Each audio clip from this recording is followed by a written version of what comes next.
আগামী সোমবার থেকে তোমাদের বেশিরভাগ স্কুলে শুরু হয়ে যাচ্ছে সেকেন্ড সেমেটিভ পরীক্ষা।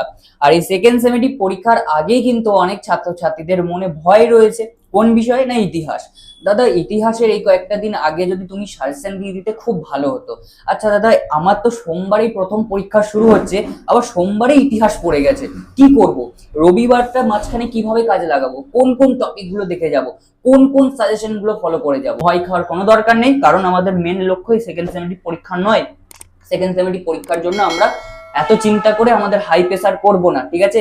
আমাদের চিন্তা করার সময় অনেক পরে আসবে, সেই টেস্টের পর। তখন আমরা চিন্তা করব, তখন আমাদের প্রেসারটা হয়তো আর একটু বাড়তে পারে। তার জন্য অপেক্ষা করে থাকো। ভালো করে পড়লে তোমাদের প্রেসার বাড়বে না, আর ভালো করে যদি এখন থেকে না পড়ি তাহলে হয়তো প্রেসার বেড়ে যেতে পারে। সাজেশন হিসেবে কিছু গুরুত্বপূর্ণ টপিক বলে যাব। সেই টপিক থেকে যে যে রিলেটেড প্রশ্নগুলো আছে কেমন ভাবে করবে সেটা স্ট্র্যাটেজিও তোমাকে বলে দেবো, ঠিক আছে? এরপর থেকে এই একটা দিন ভাবে কাজে লাগাবে, সেই বিষয়ে তোমার কোনো চিন্তা থাকবে না, এটুকু গ্যারেন্টি। বোঝা গেল? তো আমার ভিডিও দেখছো আর কোনো স্ট্র্যাটেজি পাবে না, কোনো ট্রিক্স পাবে না, সেটা কোনোদিন হতে পারে না, ঠিক আছে? অবশ্যই এই স্ট্র্যাটেজিগুলোকে কাজে লাগাও। যে টপিকগুলো বলবো, যে গুরুত্বপূর্ণ টপিকগুলো বলবো, সেগুলো একেবারে জল ভাতের মতো ক্লিয়ার হয়ে যাবে। তো চলো, আজকে বেশি দেরি না করে, তোমাদের সামনে পরীক্ষা রয়েছে, ভালো করে পড়ো এবং তার সাথে সাথে গুরুত্বপূর্ণ টপিকগুলো তোমাদের সাথে আলোচনা করা যায়। প্রথমেই আমি আলোচনা করি তোমাদের 2026-এ দাঁড়িয়ে সেমেটিভ পরীক্ষার জন্য যে সিলেবাস তোমাদের রয়েছে। তিনটে সিলেবাস রয়েছে। এই তিনটে সিলেবাস থেকে, অর্থাৎ চতুর্থ অধ্যায়, পঞ্চম অধ্যায় এবং ষষ্ঠ অধ্যায়, তিনটে অধ্যায় তোমাদের কাছে ক্লিয়ার করে দিয়েছি, একেবারে বিষয়বস্তু সহ তোমাদের দেওয়া রয়েছে। যদি সেটা দেখতে চাও তাহলে অবশ্যই দেখে নিতে পারো। আজকের এই বিষয়টা হচ্ছে কোন কোন অধ্যায় থেকে কেমন কেমন প্রশ্ন আসতে পারে। প্রথমেই চলো, আমি তোমাদের প্রথমেই চতুর্থ অধ্যায় থেকে কিছু রিলেটেড প্রশ্ন বলি, যেগুলো আসার সম্ভাবনা প্রবল, ঠিক আছে? তারপরে স্ট্র্যাটেজিগুলো তোমাদের বলে দেবো কিভাবে কমপ্লিট করবে। দেখো, প্রথমেই রয়েছে মহাবিদ্রোহ। আচ্ছা দাদা, মহাবিদ্রোহ তো 2026 সালে এসেছিল, এবছরে কি আসবে? দেখো ভাই, বলা যায় না, কিন্তু বেশিরভাগ স্কুলে কিন্তু দিতে পারে। বোঝা গেল? চতুর্থ অধ্যায় থেকে মহাবিদ্রোহটা প্রত্যেক বছরের জন্য গুরুত্বপূর্ণ থাকে। মহাবিদ্রোহ রিলেটেড কিন্তু অনেকগুলো প্রশ্ন রয়েছে। কি কি প্রশ্ন রয়েছে? যেমন মহাবিদ্রোহকে কি বাংলা বুদ্ধিজীবী সমাজ সাপোর্ট করেছিল, বা এরকম ভাবে ঘুরিয়ে আসতে পারে যে মহাবিদ্রোহকে কি সামন্ত শ্রেণীর বিদ্রোহ বলা চলে। এই ধরনের প্রশ্নগুলো কিন্তু তোমাদের একটু স্ট্যান্ডার্ড কোয়ালিটির প্রশ্ন, ঠিক আছে? কারণ ফলাফল এগুলো তো আসতেই থাকে, কিন্তু তোমাকে যখন ব্যাখ্যা করতে বলবে যে এটা সামন্ত শ্রেণীর বিদ্রোহ ছিল কিনা, বুদ্ধিজীবী সমাজ সাপোর্ট করেছিল কিনা, এইগুলো যখন বলবে, তখনই কিন্তু তোমার আসল প্রশ্ন, আসল উত্তর দেওয়ার সময় আসবে, ঠিক আছে? কারণ এগুলো একটু স্ট্যান্ডার্ড কোয়ালিটির প্রশ্ন। এই প্রশ্ন থেকেও, এই জায়গাগুলো থেকেও তোমাদের কিন্তু চতুর্থ অধ্যায় গুরুত্বপূর্ণ রয়েছে। তারপরে চতুর্থ অধ্যায়ের আরো প্রশ্ন রয়েছে, কি? চিত্র, উপন্যাস। তোমাদেরকে পড়িয়েছি চিত্র এবং উপন্যাস, ব্যঙ্গচিত্র যেগুলো রয়েছে, সেখান থেকেও কিন্তু এই বছরে প্রশ্ন আসার সম্ভাবনা রয়েছে। যদি বাই চান্স চতুর্থ অধ্যায় থেকে প্রশ্ন আসে, সেখান থেকে মহাবিদ্রোহ বাদ পড়ে, তাহলে কিন্তু ভাই বাকি রইল এই কোশ্চেনটা। কোন কোশ্চেনটা?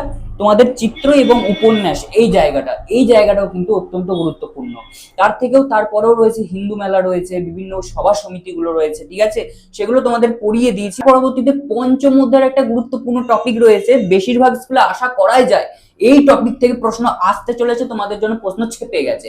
কোনটা? কোন টপিক? রবীন্দ্রনাথ ঠাকুরের শিক্ষা চিন্তা। রবীন্দ্রনাথ ঠাকুরের শিক্ষা চিন্তা থেকে যেমন মাধ্যমিক 2027-এর প্রশ্ন আসার সম্ভাবনা রয়েছে পঞ্চম অধ্যায় থেকে, তেমনি তোমাদের সেকেন্ড সেমেটিভ থেকে টেস্ট, সমস্ত ক্ষেত্রেই কিন্তু রবীন্দ্রনাথ ঠাকুরের চিন্তা ভাবনা থেকে প্রশ্ন আসার সম্ভাবনা প্রবল, ঠিক আছে? এটা মাথায় গেঁথে নাও। রবীন্দ্রনাথের শিক্ষা চিন্তাটা পঞ্চম অধ্যায় থেকে একটু ভালো করে দেখে যাবে, এখান থেকে প্রশ্ন আসার সম্ভাবনা 90% রয়েছে। তার পরবর্তীতে চলে এসো তোমাদের 6th চ্যাপ্টার, অর্থাৎ ষষ্ঠ অধ্যায়। ষষ্ঠ অধ্যায় একটু কিছু টপিক তোমাদের এখানে একটু বেশি হবে। আমরা এখন কমপ্লিট করব কি করে? একটু ধৈর্য ধরো, সমস্ত স্ট্র্যাটেজি যখন বলে দেবো তখন তোমাদের কাছে একেবারে জল ভাত হয়ে যাবে, ঠিক আছে? ষষ্ঠ অধ্যায় থেকে তোমাদের প্রথমেই যে টপিক রয়েছে, বিভিন্ন সত্যাগ্রহ, ঠিক আছে? সত্যাগ্রহ সম্বন্ধে তোমরা একটু জেনে যাবে। তার পরবর্তীতে কৃষক আন্দোলন এবং বামপন্থী আন্দোলন, এই তিনটে টপিক একটু ভালো করে জেনে যাও। থেকে আর কোনো প্রশ্ন আসবে বলে আমার তো মনে হয় না, ঠিক আছে? বামপন্থী আন্দোলন, কৃষক আন্দোলন এবং সত্যাগ্রহ আন্দোলন, এই তিনটে ভালো করে দেখে যেও।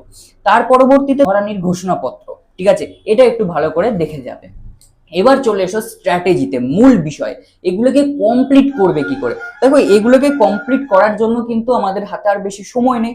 আমরা যে রিডিং পড়ে যাব, আমরা মুখস্থ করব, আমরা প্র্যাকটিস করবো, তারও সময় নেই। কারণ আমাদের ইতিহাস তো শুধু সাবজেক্ট নয়, ইতিহাসের ছাড়াও আমাদের অনেক সাবজেক্ট রয়েছে, সেগুলোকেও আমাদেরকে করতে হবে। তাহলে দাদা কি করব?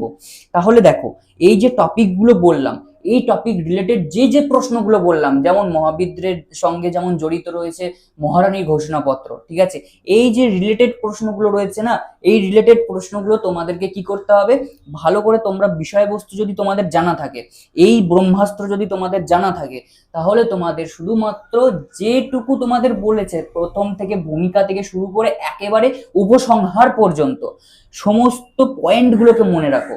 পয়েন্টগুলোকে মনে রাখলে এবং বিষয়বস্তুটা তোমার যদি মনে থাকে, তাহলেই তুমি কিন্তু না দেখেই সেটা লিখতে পারবে নিজের ভাষাতে। ভাষাতে যদি লিখতে যাই তাহলে আমার নাম্বার কাটা যায়। দেখো নিজের ভাষাতে কিভাবে লিখবে তারও ভিডিও বানিয়ে দিয়েছি, ঠিক আছে। নিজের ভাষাতে লিখতে গেলে যতটুকু চেয়েছে, পাতাটা ফ্যাক্টর নয়, পাতাটা মাথা থেকে বার করো, যতটুকু চেয়েছে ততটুকু তুমি লিখবে, তার বেশি লিখবে না, নাম্বার কাটতে কেউ পারবে না, কারো 7 দিনেই তোমার নাম্বার কাটায়, ঠিক আছে। নিজের ভাষাতে লেখো, যে যে হিস্টোরিক্যাল টপিকগুলো আছে হিস্টোরিক্যাল টপিকগুলোকে তুলে ধরো, এবং বাংলা জানো ভাই, আমাদের বাংলা মাতৃভাষা, বাংলাটাকে তুলে দাও, ঠিক আছে। কবে করেছিল, কে করেছিল, কোথায় কোথায় প্রসার ঘটেছিল, ব্যাস এটুকু জেনে যাও। ভূমিকা থেকে শুরু করে একেবারে উপসংহার পর্যন্ত যেমন ভাবে তোমাদের ক্লাসেস করিয়েছি, যারা আমার প্রথম থেকে ক্লাসেস করে আসছো তারা তো পারবেই পারবে ভাই, ঠিক আছে। তোমরা আমার গোল্ডেন ব্যাচ, না পারলে হয়, ঠিক আছে। অবশ্যই ভালো করে দেখে যাবে এই বিষয়গুলো। তার পরবর্তীতে একটা স্ট্র্যাটেজি রয়েছে এগুলোকে করার, বা এগুলোকে এই একটা দিনে ভালো করে দেখার।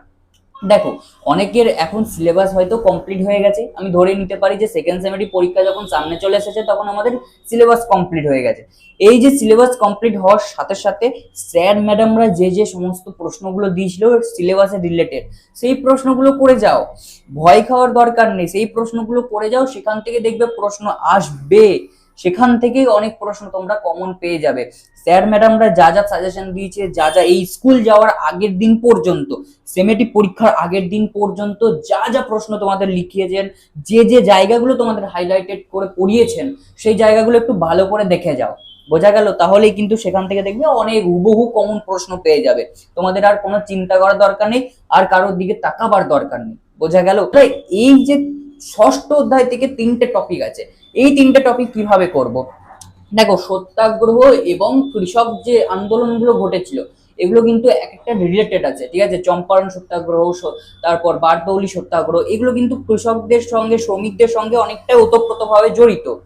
এইগুলো যদি তুমি সত্যাগ্রহটা পড়ে যাও বা কৃষক আন্দোলন পড়ে যাও, তাহলে কিন্তু অটোমেটিকলি তোমার সত্যাগ্রহের প্রতি ধারণা আসবে।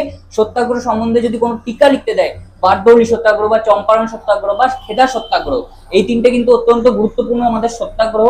এই 3টে সম্বন্ধে যদি প্রশ্ন দেয় তাহলে তুমি লিখে দিয়ে আসতে পারবে। যদি তুমি সত্যাগ্রহ পড়ে যাও, তুমি কিন্তু কৃষক আন্দোলনও পারবে, তুমি কৃষক আন্দোলন পড়ে গেলে সত্যাগ্রহ পারবে, কারণ দুটোই রিলেটেড প্রশ্ন, দুটোর সঙ্গে লিঙ্কড রয়েছে। তার পরবর্তীতে বামপন্থী আন্দোলন, বামপন্থী আন্দোলন পুঙ্খানুপুঙ্খভাবে তোমাদের যখন এই অধ্যায়টা পড়িয়েছিলাম, যারা আমার প্রথম থেকে ক্লাসেস করে আসছো, যারা সেই সমস্ত ক্লাসেস গুলো দেখেছো, তারা অবশ্যই ভাই পারবেই পারবে, ঠিক আছে। তো এই কয়েকটা স্ট্র্যাটেজি মেনটেন করে যাও, শুধুমাত্র পয়েন্ট থেকে শুরু করে যে যে পয়েন্টগুলো রয়েছে সেগুলো মুখস্থ করে যাও, মাথায় ঢুকিয়ে নাও, বাদ বাকি আর কিছু করার দরকার নেই।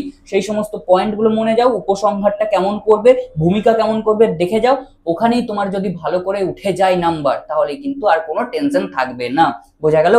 পয়েন্ট ফার্স্ট মনে রাখো, স্যার ম্যাডামরা যে যেগুলো প্রশ্ন দিয়েছে সেই স্ট্র্যাটেজিগুলো ফলো করো, যে প্রশ্নগুলো দিয়েছে সেই প্রশ্নগুলো করে যাও, তার বাইরে থেকে আশা করছি প্রশ্ন আসবে না। আর শেষ যে বিষয়গুলো তোমাদের রয়েছে, যেমন 6th অধ্যায়, যেমন 4র্থ অধ্যায়, 6ষ্ঠ অধ্যায়, 5ম অধ্যায়, এই অধ্যায়গুলো থেকে লিঙ্কটেড প্রশ্ন তোমাদের আজকে বলে দিলাম। এই লিঙ্কটেড প্রশ্নগুলো একের সঙ্গে অপরের সঙ্গে কিন্তু ওতপ্রোতভাবে জড়িত রয়েছে। এই প্রশ্নগুলোকে করতে গেলে একটা প্রশ্ন তোমার কিন্তু ভালোভাবে হয়ে যাবে। তো এইভাবে স্ট্র্যাটেজিগুলোকে ফলো করো, কয়েকটা টপিক, এই কয়েকটা স্ট্র্যাটেজি, এই কয়েকটা ট্রিক্স ভালো করে ফলো করো, তোমাদের পরীক্ষা ভালো হবেই হবে।